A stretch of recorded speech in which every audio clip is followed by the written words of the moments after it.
Now she dismounted to see if his tracks were as fresh as she had believed. He had left the little village camp about sunrise. Someone had seen him riding away and had told Joan. Then he had tarried on the way, for it was now midday. Joan pondered. She had become used to his idle threats and disgusted with his vacillations. That had been the trouble. Jim was amiable, lovable, but since meeting Joan he had not exhibited any strength of character. Joan stood beside her horse and looked away toward the dark mountains. She was daring, resourceful, used to horses and trails in taking care of herself, and she did not need anyone to tell her that she had gone far enough. It had been her hope to come up with Jim. Always he had been repentant, but this time was different. She recalled his lean, pale face, so pale that freckles she did not know he had showed through, and his eyes, usually so soft and mild, had glinted like steel. Yes, it had been a bitter, reckless face. What had she said to him? She tried to recall it. The night before at twilight, Joan had waited for him. She had given him precedence over the few other young men of the village, a fact she resentfully believed he did not appreciate. Jim was unsatisfactory in every way except in the way he cared for her, and that also, for he cared too much. When Joan thought how Jim loved her, all the details of that night became vivid. She sat alone under the spruce trees near the cabin. The shadows thickened and then lightened under a rising moon. She heard the low hum of insects, a distant laugh of some woman of the village, and the murmur of the brook. Jim was later than usual. Very likely, as her uncle had hinted, Jim had tarried at the saloon that had lately disrupted the peace of the village. The village was growing, and Joan did not like the change. There were too many strangers, rough, loud-voiced, drinking men. Once it had been a pleasure to go to the village store. Now it was an ordeal. Somehow Jim had seemed to be unfavorably influenced by these new conditions. Still, he had never amounted to much. Her resentment, or some feeling she had, was reaching a climax. She got up from her seat. She would not wait any longer for him, and when she did see him, it would be to tell him a few blunt facts. Just then there was a slight rustle behind her. Before she could turn, someone seized her in powerful arms. She was bent backward in a bearish embrace, so that she could neither struggle nor cry out. A dark face loomed over hers, came closer. Swift kisses closed her eyes, burned her cheeks, and knitted passionately on her lips. They had some strange power over her. Then she was released. Joan staggered back, frightened, outraged. She was so dazed that she did not recognize the man, if indeed she knew him. But a laugh betrayed him. It was Jim. "You thought I had no nerve," he said. "What do you think of that?"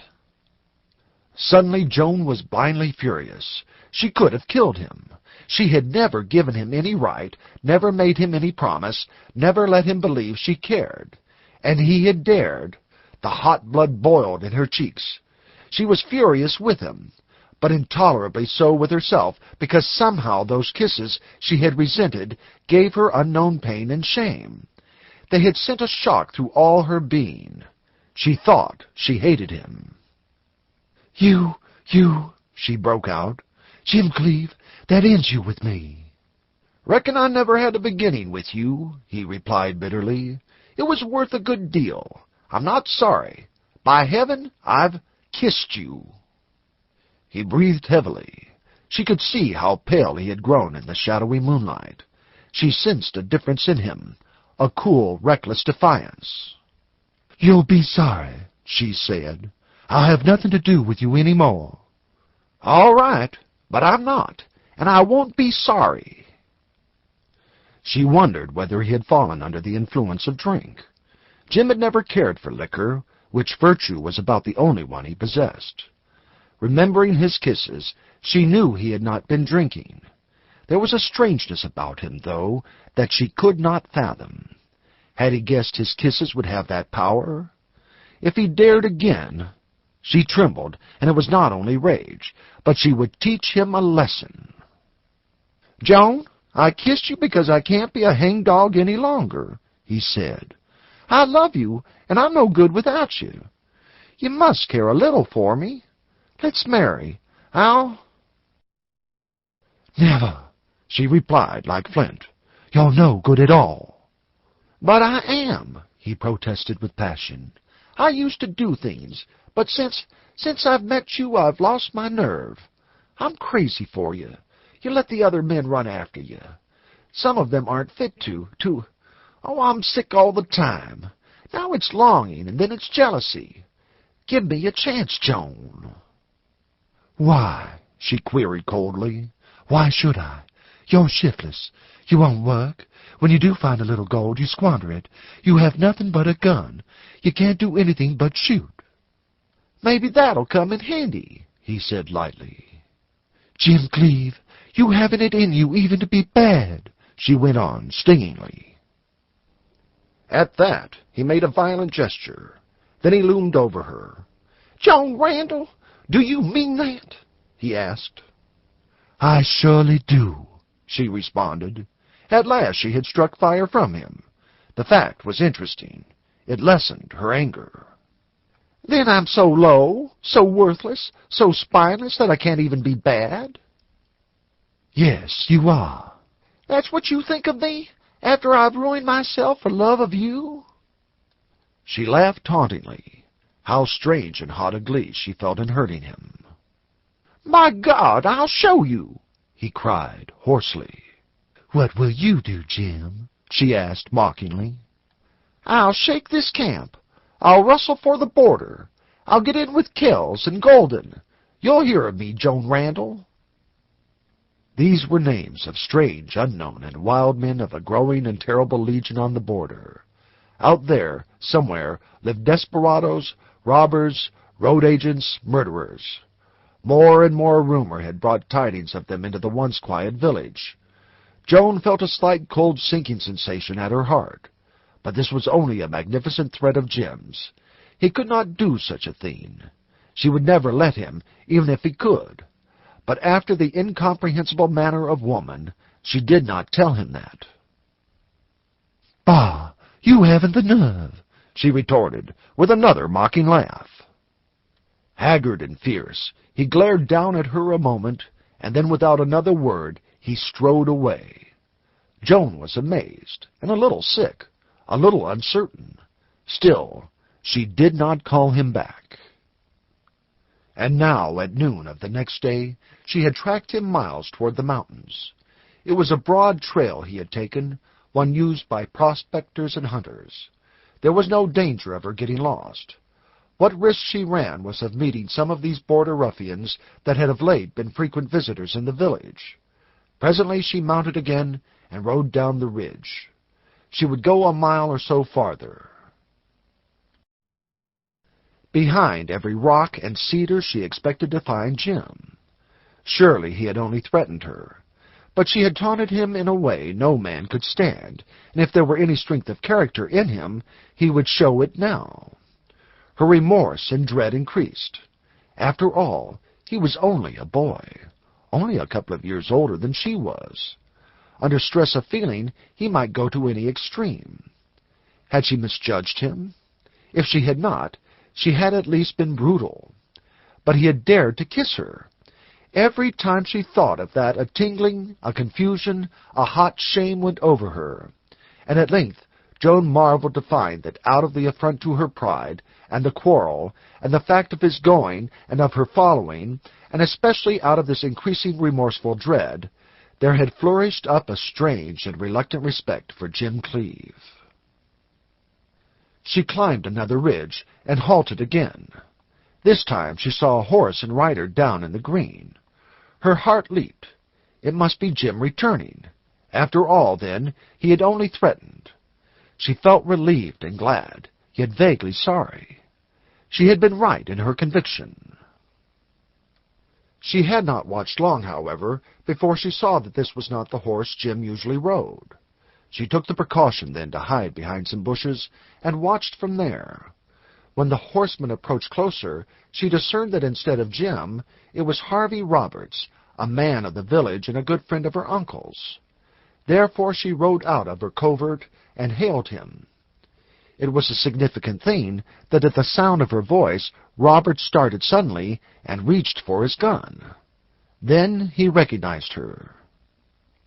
"Hello, Joan," he exclaimed, turning her way.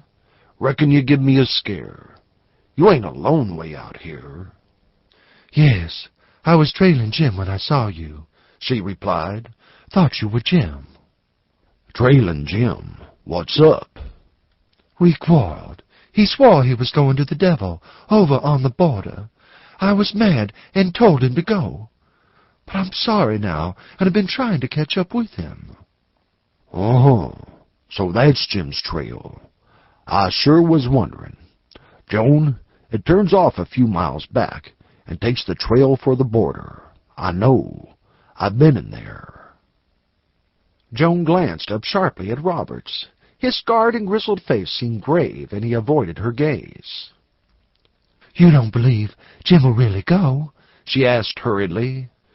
"Reckon I do, Joan," he replied after a pause.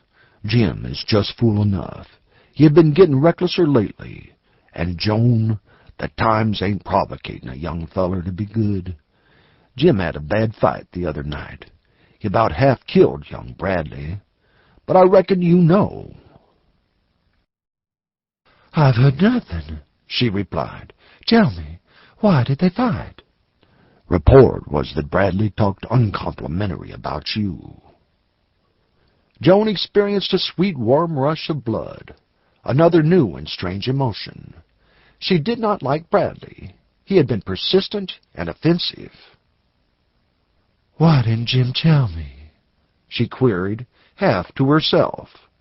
"Reckon he wasn't proud of the shape he left Bradley in," replied Roberts with a laugh. "Come on, Joan, and make back tracks for home."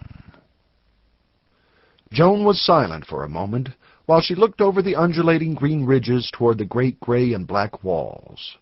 Something stirred deep within her. Her father, in his youth, had been an adventurer. She felt the thrill and the call of her blood, and she had been unjust to a man who loved her. "I'm going after him," she said. Roberts did not show any surprise. He looked at the position of the sun.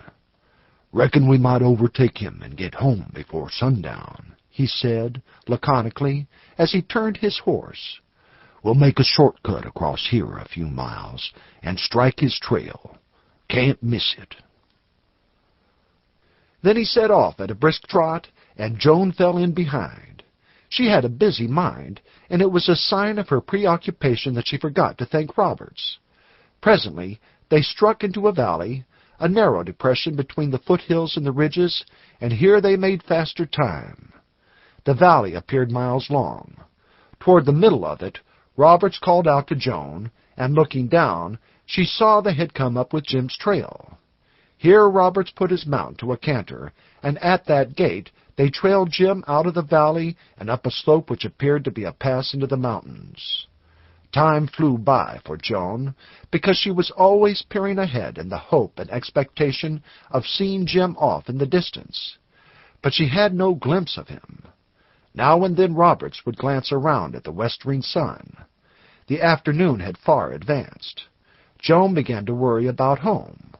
She had been so sure of coming up with Jim and returning early in the day that she had left no word as to her intentions. Probably by this time somebody was out looking for her. The country grew rougher, rock-strewn, covered with cedars and patches of pine. Deer crashed out of the thickets, and grouse whirred up from under the horses. The warmth of the summer afternoon chilled. "Reckon we'd better give it up," called Roberts back to her. No, go on," replied Joan, and they urged their horses faster. Finally they reached the summit of the slope. From that height they saw down into a round, shallow valley which led on, like all the deceptive reaches, to the ranges. There was water down there. It glinted like red ribbon in the sunlight. Not a living thing was in sight. Joan grew more discouraged.